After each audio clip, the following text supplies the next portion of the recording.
आप सभी को हैरानी हो सकती है, लेकिन यही सच है कि सियासत की दुनिया में राजनीतिक चेहरे जो होते हैं वो पारिवारिक रिश्ते से ज्यादा राष्ट्र को लेकर अपने अवधि के ज्यादा चिंता में बने रहते हैं। यहाँ पर देखिए, यूपी की सियासत की अगर बात की जाए तो इसमें कोई शक नहीं कि अपर्णा यादव खुलकर जो शिवपाल सिंह यादव के स्वागत को लेकर इजहार कर चुकी हैं कि शिवपाल अगर बीजेपी में आना चाहते हैं, उनके चाचा ससुर बीजेपी में आना चाहते हैं तो उनका स्वागत है। पीएम मोदी की तारीफ, सीएम योगी की तारीफ करने वाली अपर्णा यादव बीजेपी में पूरी तरह से है।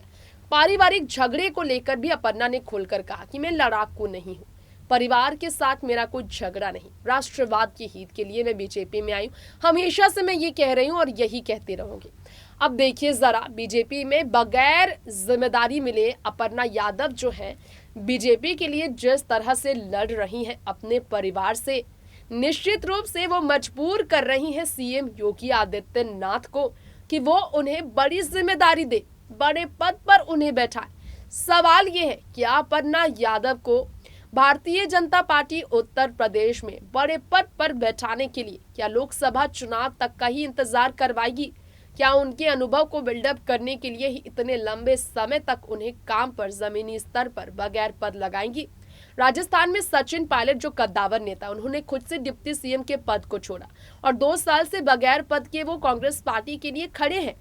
तो निश्चित तौर पर बीजेपी में बगैर पद अगर अपर्णा यादव 2 साल और काम करती रहेंगी, क्योंकि उनकी राजनीति की नई पारी की शुरुआत हुई है बीजेपी में, तो इससे उनको कोई घाटा नहीं, क्योंकि उनका कदबार तो बीजेपी में आने के बाद बढ़ा है। उनकी इमेज खराब नहीं, राजनीतिक छवि उनकी और सुधर गई है। तो फायदा तो बीजेपी में आने के बाद उन्हें मिला ही है, लेकिन बीजेपी में जो बड़ी जिम्मेदारी अपर्णा को मिली है वो ये है कि बीजेपी की छवि को कैसे भी करके बिगड़ने ना दिया जाए। यही कारण है कि अपर्णा बड़ी जिम्मेदारी बीजेपी में लेने के लिए खुलकर जो है परिवार पर बात करने के लिए तैयार है। शिवपाल को बीजेपी में अपर्णा क्यों लाना चाहती, अब इस पर भी थोड़ा सा आपसे डिस्कस करना चाहेंगे हम। दरअसल वजह यह है कि आने वाले लोकसभा चुनाव में 2024 तक अगर अपर्णा यादव को चुनावी मैदान पर उतारने की तैयारियां बीजेपी करती है। इससे पहले रामपुर लोकसभा चुनाव उपचुनाव को लेकर चर्चा थी। वहां पर आजम खान की नाराजगी थी कि आजम के परिवार के किसी के सदस्य को होना चाहिए।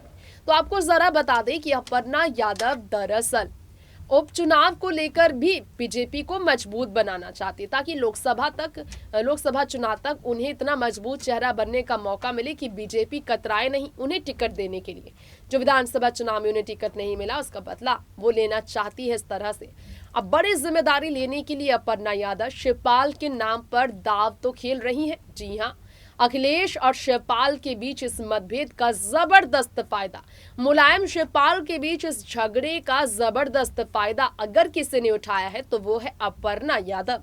और सच में अपर्णा यादव को इसका बहुत ही बड़ा फायदा होने वाला है। आपको सीधा बता दें, ये हमारी राय है। सियासत की दुनिया में अपर्णा यादव के सियासी सच हम आपको बता रहे हैं, जनता तक जो ये सियासी सच हम लाए हैं बता दें, क्योंकि अपर्णा यादव जो है अपनी सियासत को मजबूत करने के लिए शिवपाल का साथ चाहती है। साल 2017 में 5 साल पहले लखनऊ कैंट से जब विधानसभा चुनाव वो लड़ी थी सपा के लिए, तो वहां पर उनकी हार बीजेपी की आगे हुई, लेकिन शिवपाल अकेले वहां उनके लिए चुनाव प्रचार पर आए थे।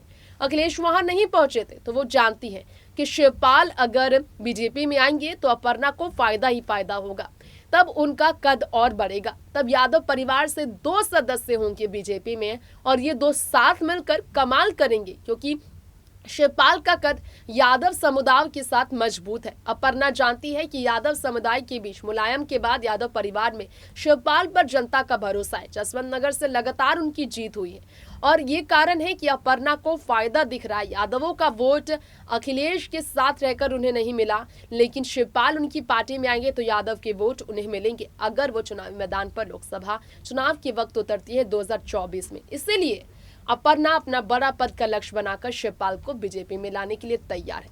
फिलहाल इस खास रिपोर्ट में इतना ही। बाकी ऐसी ही सियासी दुनिया की सियासी सच्चाई के साथ बने रहने के लिए देखते रहें नेक्स्ट 9 न्यूज़। नमस्कार।